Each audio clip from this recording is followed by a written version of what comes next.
Well, that may not have scared you this Halloween, but you know what might be scaring you? Your fantasy team and the thoughts of who should I start, who should I sit? Well, here comes your starts and sits for week 9.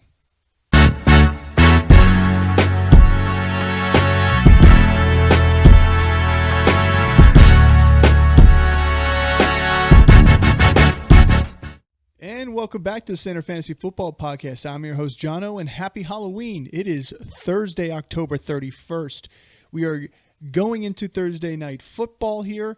This episode's dropping probably about 5-6 hours before the game is actually being played, but I want to talk to you about some starts and sits.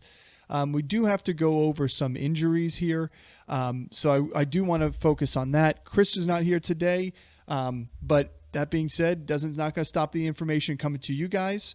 So let's talk about some big injuries this past week and ones to monitor going into Sunday.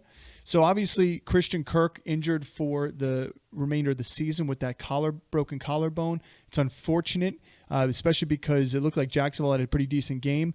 On top of that, there was also an injury to Brian Thomas Jr. for his ribs. So that's going to be one to monitor too. It seems like he's been doing okay. There's a way he can go that route, but again, I don't know if I want to truly invest in waiting to see if he starts or not. At the end of the day, make your plans that he is most likely not going to play. Tank Bigsby's got an ankle injury, and then ETN Jr.'s got his hamstring. If they were both limited this week on Wednesday, if there's a chance they both do not go, which is doubtful, but if they both do not go, Dearness Johnson gets a pretty big bump up there. Don't forget, too, it hurts the Jacksonville offense losing their left tackle, who is now in Minnesota.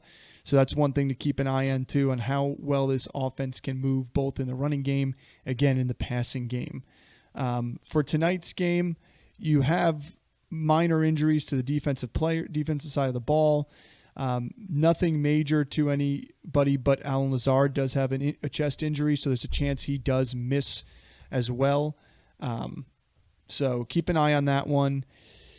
And Stephon Diggs, big one for the Texans. Torn ACL, out for season. Again, each week we're losing somebody for the season or for the majority of the season. So that's something that, maybe he was your flex play, maybe he wasn't, but it's something you want to just keep your eye on there in terms of what's Tank Dell looking like? Who's the next man up after that? Is it going to be John Mechie? That's something that we want to keep a lookout for, or do they just heavily lean on the run game? It's going to hurt C.J. Stroud in the long run, especially this week against the Jets. So we'll talk a little bit more on that on our start-sit. If there's any injuries that I did miss or any major injuries, we will be sure to jump in and give an update to those as well. Obviously, you still have to monitor some ones leading up to game time. Tyrone Tracy with the concussion and T. Higgins with the quad and stuff like that, but no major injuries outside of that. If I did miss one, I apologize. So let's talk about Thursday night football. I'm not going to have any graphics here. We're going to go on a quick, real fast buckshot of these games here and rifle through each one of them. Houston versus the Jets. You're starting Devontae Adams. I think he's going to have a bounce-back game here against Houston. I actually like the Jets to end up winning this game, so I like Wilson as well and Breece Hall. They're going to lean heavily on the run over in Houston, so you like Joe Mixon. I'm sitting C.J. Stroud, but I am putting my faith in Tank Dell because really he's the biggest weapon to throw to. And really at the end of the day, he's elusive enough. He's good enough during press coverage. He gets himself open on one-on-ones. He'll have some opportunities because the Jets trust their corners on an island. But Sauce Gardner's been beat. He doesn't tackle well. I mean, Chris and I had this conversation. He's a little overrated in the aspect that, yeah, he's a good cover corner, and a lot of people don't throw his way, so like his stats do get skewed that way. He's not like some of these corners of old, like your Darrelle Revises and your Champ Baileys, who not only cover well, but they also can tackle, make the tackles, make the plays, and they don't get a ton of penalties thrown against them, at least not early in Revis's career. Moving on to Dallas versus Atlanta. Dallas is a good team for running backs, so I'm playing both these running backs. Bijan's an RB1 this week. Algier is a flex play if you have a bye week issue. I like Kyle Pitts here too as well, and Drake London and Darnell Mooney. This is just one of those games where Atlanta is vying to try and keep the lead and be the leaders in the pack for their division, and beating Dallas is one way to do it in the NFC here. CeeDee Lamb and Ferguson are the only two I feel comfortable starting versus Atlanta. I really don't feel that comfortable with Dak. Like these late game heroics that we saw this past week for Dak to boost his stats and stuff, that's great. You may not have an option, but there are some people out there that have better matchups that may give you a better boost for your fantasy teams. We'll talk about too. Ferguson has a good matchup here versus Atlanta. They do give up a lot to tight ends. I would say they give up a lot of tight ends in yardage wise, but don't be fooled by what your fantasy football app is telling you. At the end of the day, when you look at the stats of touchdowns given up by Atlanta, the tight ends, it is 2 touchdowns, both to K-Dot last week. Outside of that, they have given up yardage. They've given up big yardage here and there, and it depends on the teams and the targets. The fact that Ferguson is the number 2 option there, really, and heavily targeted, does give you a boost there. But he's also not been targeted heavily in the end zone or the red zone at all. In fact, they haven't been in the end zone or red zone that much to really give you anything. CeeDee Lamb's going to get his. We know that. He's going to be constantly targeted throughout the game, even if he gets shut down a little bit here and there. Moving on to Miami at Buffalo. Miami at Buffalo, I like Hill and Waddle. Waddle is more of a wide receiver 3 flex option here. You're hoping for a bounce back. Buffalo's not the easiest ones to do it, and they are at Buffalo, but I still like it. And you got to go with Hill, number 1 guy there, but he's more of a wide receiver 2 till they see this offense boost back again. But you're playing him. Achane is a must play. Mostert's a must play as well. I am sitting Jonnu Smith. If we saw there was a downturn in his production with Tua coming back, we saw that earlier in the season, the first 2 games. It wasn't until the backup quarterbacks came in that they really relied on the dump downs and the plays to Jonnu. But they're going to give him some balls here and there. In terms of Buffalo, you are playing the studs. You're playing James Cook. You're playing Josh Allen. I like Coleman and Cooper here, and I do like Shakir, who was heavily targeted this past week. Let's take a look at Vegas at Cincinnati. You're starting your studs here, too, for Cincy. We know the Vegas defense is not that good.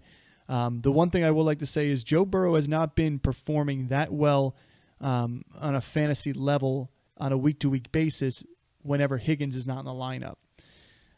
Even with Higgins in the lineup last week versus Cleveland, he still underperformed. There were only 2 touchdowns scored. Against Philly, there were only 2 touchdowns scored, and one was a rushing, and then one was to, I believe it was to Jamar Chase. And so you really got to keep an eye on if Higgins plays, it benefits the passing offense there. If he doesn't, they may lean heavily on the run game and can get away with it in a game against Vegas. And I like, in terms of the run game, Chase Brown a lot more than I do like Zach Moss. He's kind of started to take more of a lead role for this running back room, and definitely in the pass plays, although they're not completely shelving Zach Moss. So it limits Chase Brown in terms of his production at times. I like Jacoby Myers here, Brock Bowers, and Alexander Madison, who's getting used out of the backfield too as well. So those 3 guys are going to have opportunities here against Cincinnati in a game that Cincinnati's favored by 7.5 points, depending upon where you look. So you know they're going to be trying to chase some points here late in the game. In terms of the next one we want to talk about is the Chargers at Cleveland. Now, this one could be a defensive matchup. We'll see, though. I mean, it may not. The Chargers defense has benefited from their pace of play on offense. Heavy running game, time of possessions, and limiting the opportunities for the other offense. That has helped them defensively. In terms of Cleveland, what has helped offensively for them hasn't been Nick Chubb's arrival. It's been Jameis Winston's arrival and his willingness to throw downfield and take the shots and take the chances and take the hits from the pocket. So the one thing I will say is I do like Tillman here. I think a sleeper one here is going to be Elijah Moore.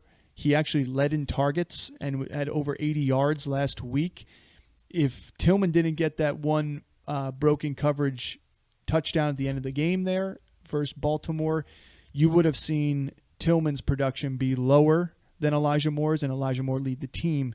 So I think it's a sleeper there. Like, Tillman gets some big air yards and gets some opportunities, but separation we saw, and the go-to guy was Elijah Moore at times. I like Herbert here against Cleveland. I think they're going to have to run the ball, or are going to have a hard time running the ball, even though you are still starting J.K. Dobbins. Expect lower output from him, so if you have a better option, go ahead and throw it that way.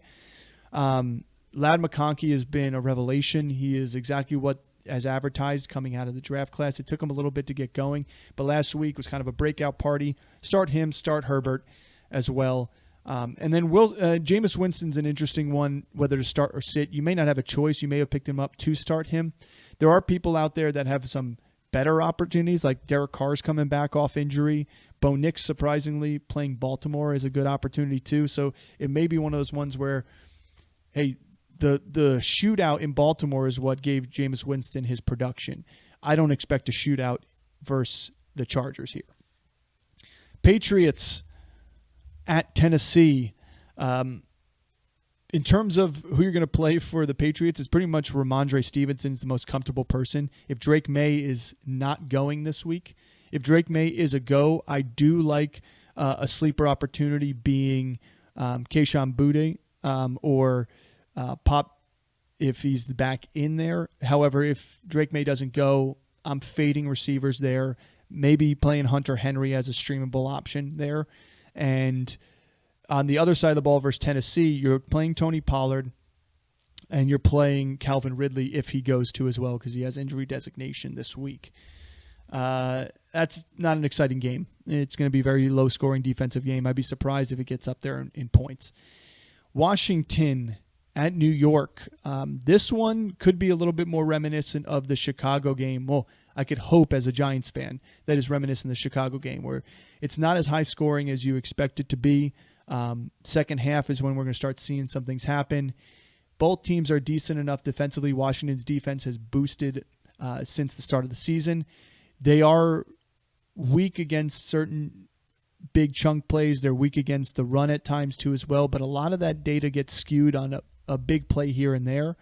New York has been a pretty good job in terms of defensive stops within the red zone, as well as being pretty good on defense and getting the quarterback. What has hurt them the most has been scrambling quarterbacks. I mean, we saw with Russell Wilson, as soon as he got out of the pocket, he made plays and created opportunities. We'll see if Jaden Daniels is going to run as much as he did. He struggled a little bit last week, but they're protecting him pretty well back there. It could end up being a slaughter fest for Washington against New York, just supplanting their position at the top of the NFC East. But I am playing Jaden Daniels. I'm playing Zach Ertz. I'm McLaurin, although I will say the receivers have been held in check for the most part by the Giants throughout, especially wide receiver ones. If Singletary is the starter because Tracy's out with concussion protocol, I like Singletary here. They got to get the run game going, and he's shown that he can do some decent work there. Not as good as Tracy has. And then you're playing Neighbors as well. I am not playing Daniel Jones. I am not trusting Theo Johnson. There's not getting enough opportunities out there. You can argue, too, that Darius Slayton should be a start here because of his deep playability, but you need the big play. And I think what's hurting the Giants is, they're getting those big play opportunities, but they're not. Daniel Jones needs to pepper Neighbors a little bit more. He's their best player. And then it's going to create opportunities for Darius Slayton. We've seen it earlier in the season. They need to get back to that form. 15 targets to Neighbors. He'll start converting more of his catches, and you're going to have some shots downfield as well. New Orleans at Carolina. You are starting Derek Carr and Olave and Kamara here off their injury designations. I actually don't mind Taysom Hill if he's cleared of injury and ready to go too as well, because Kamara is dealing with a hand injury, I believe. On the Carolina side, Xavier Legette is an interesting play here. I like it. Jalen Coker, too, is another one, the other rookie, as an opportunity in more in DFS play than really staking a game on playing one of these two receivers, but they're going to be playing from behind at times. Chuba Hubbard I like too as well, but again, how much do I trust him? Is Jonathan Brooks going to get his opportunity this week? And if he does, how much is he going to eat into that? So I'm more comfortable playing the New Orleans players and less comfortable starting anybody from Carolina. Denver at Baltimore. Bo Nix is a start for me. He is a streamable option this week. He has looked comfortable playing NFL football. He gets a pass funnel defense where you can't run that well. I'm sitting all the running backs in Denver. Maybe playing McLaughlin if you want at the backfield, but I'd rather stick away from that and go with another option out there. Cortland Sutton I like out there too as well with Bo Nix. And this may be a week we see Troy Franklin finally break out. Obviously, Vele is going to be an opportunity here for them too as well, but Franklin has been up and down with his performances. He's gotten a bunch of snaps, and then his snaps gone away. I think they're going to have to pass a lot, and here's one of those opportunities. Derrick Henry, you're starting Lamar Jackson. You're not sitting either one of those guys. I like the Baltimore tight ends over the receivers. I know they just got Deontay Johnson, but he may not be playing. Zay Flowers may get some top coverage from Patrick Surtain. And, yes, there's been some big plays for Bateman out there, but Rashad Bateman's also dropped some big plays too, and he's had some good games, had some bad games. I expect them to ground and pound the ball and work a time of possession game here against Denver. You got Jacksonville at Philly. Start your studs, Philly. You're starting Saquon, you're starting Hurts, you're starting AJ, you're starting the Slim Reaper. In terms of Philly D, you're definitely starting them. On the Jacksonville side, they're so hurt at wide receiver. If Brian Thomas plays, you play Brian Thomas Jr. If he doesn't play, there's only one. And then I feel a little bit more comfortable with Trevor Lawrence as an option because he coming off a good game last week. There's a chance he could have a decent game this week. I'm thinking maybe 250 and 2 total touchdowns. Maybe not both passing, but 250 and 2. If Brian Thomas is not there, the only person I really feel comfortable starting would probably be Evan Ingram because of just the target opportunities. After losing Christian Kirk, Gabe Davis, if he goes, I think is another option there too as well. But I really think without Brian Thomas, I don't think Gabe Davis can move the needle enough being the main target guy there. So Parker Washington could be a flex sleeper play from on the underneath side, but do you really love that option? I don't know. Maybe not against Philly. Chicago at Arizona. Caleb Williams is a start for me here. DJ Moore, DeAndre Swift. Let's talk about the other two receivers. Keenan Allen was targeted heavily this past week. It didn't convert into the numbers you wanted. The receiver that led the team in yardage was Odunze. His targets weren't as high up there. He did get 2 rushing opportunities, but nothing really to come of it. Arizona's defense has looked a little bit better over the past couple weeks. They're still susceptible, but DJ Moore, when he doesn't get going in a game, this team doesn't really move forward that often. And we saw that against Washington. The other 2 receivers couldn't pick up the slack. I know Odunze's had a 100-yard and a touchdown game already. Greener pastures ahead for Chicago's passing offense and for these receivers.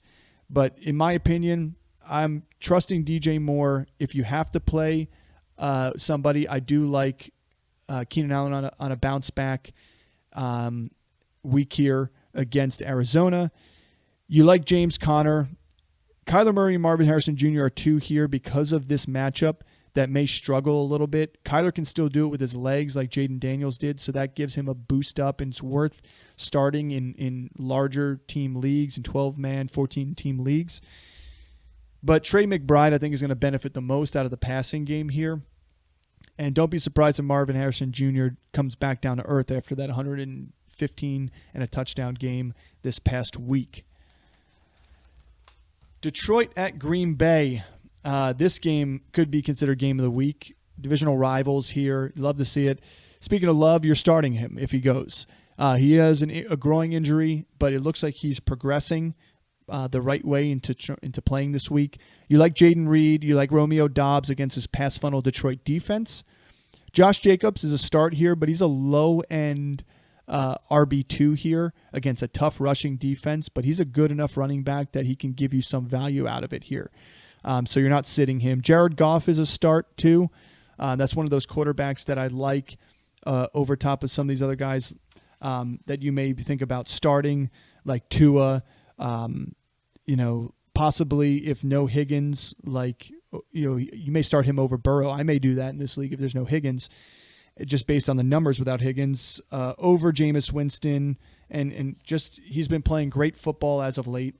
Yeah, it was an anomaly, 88 yards or 85 yards through the air, but 3 touchdowns, and 1 touchdown was thrown by David Montgomery. So you take that's another one that could have been a 4th touchdown for him. So at the end of the day, this team is scoring a lot of points on offense, and you love to see it. Sam Laporte is a go for me. Amon-Ra St. Brown, and both running backs for the Lions. I'm not trusting to start a secondary receiver for the Lions right now. If you're in deeper leagues, that would be one of the teams to target somebody on an offense if you're looking to stream somebody, but I'm sure there's other options out there too that you may like. LA at Seattle. This could be a rainy game, possibly. And if it is, I really, really like Kyren. I already like him a lot. I love him even more if it's a rainy game. You like Stafford here, but temper the expectations with Stafford. The passing opportunities, unless this game becomes a shootout, may be on the lower side because of the weather and just because of how bad the rushing defense is for Seattle. Kyren may just feast here. So look for Cooper Kupp and Puka are starts regardless there. Yeah, I like Stafford. DK Metcalf, if he plays, is an option I like here. If not, I'd probably go Jackson Smith and Jigba a little bit more heavily, and maybe not Lockett, who's been dealing with injuries of his own here and there. And then Kenneth Walker. I mean, he's their offense right now, and you love to see he's playing very good football. Sunday night football game, Indy at Minnesota. You're playing the Minnesota offense minus Addison here. And I also don't love Naylor as much, although he's been getting some opportunities. I will say Addison this could be a squeaky wheel game here too as well, but because Hawkinson's return is here, that could be the squeaky wheel as well. I'm actually throwing Hawkinson in my lineup. He has no pitch count at all. I'm playing him. If you've been waiting to start him and you've just been streaming tight ends, here's your chance to throw him in there.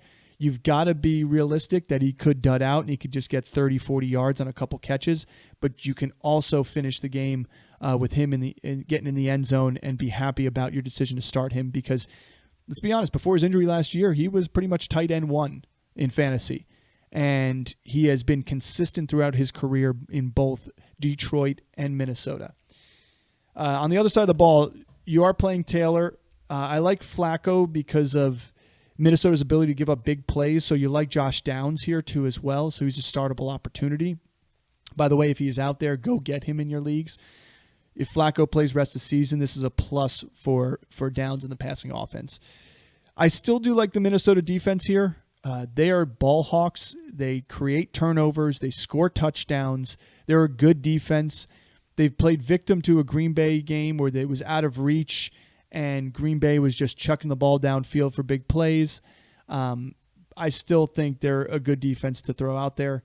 And Monday Night Football, this one could have been a little bit more exciting had Baker had both his wide receivers, but he does not, which kind of concerns me a little bit because the way Spagnuolo plays football, and I shouldn't say plays football, coaches football, he likes to take somebody out of the game here. Yeah, so you look at the stats, they give up a lot to the tight ends. This defense is okay giving up to the tight end because they'll take away your wide receivers and they'll take away your running game. In the instance at Tampa Bay we're looking at, are they threatened by the receivers or are they threatened by Cade Otton? They may try and take Cade Otton out of the game here, and kind of like how they did Mark Andrews week 1, which is why Likely had such a big game, and instead make Baker have to try and throw to these young wide receivers. That could be the case. So it hurts Baker's value. It hurts the receivers here. You probably picked up Cade Otton to start him, and he's probably ranked pretty high by experts, but he could come down to earth. I'm not saying don't start him because it's a startable option here just because the track record against tight ends and all that. But this could be one of those chances where Spagnuolo sees how much Baker has been going to Cade Otton the past 2 weeks and want to take that away from Baker and help him create turnover opportunities when throwing to these other wide receivers. Bucky Irving I do like because he's pretty good out of the backfield. So is Rachaad White, but the most explosive back in that backfield right now is Bucky Irving.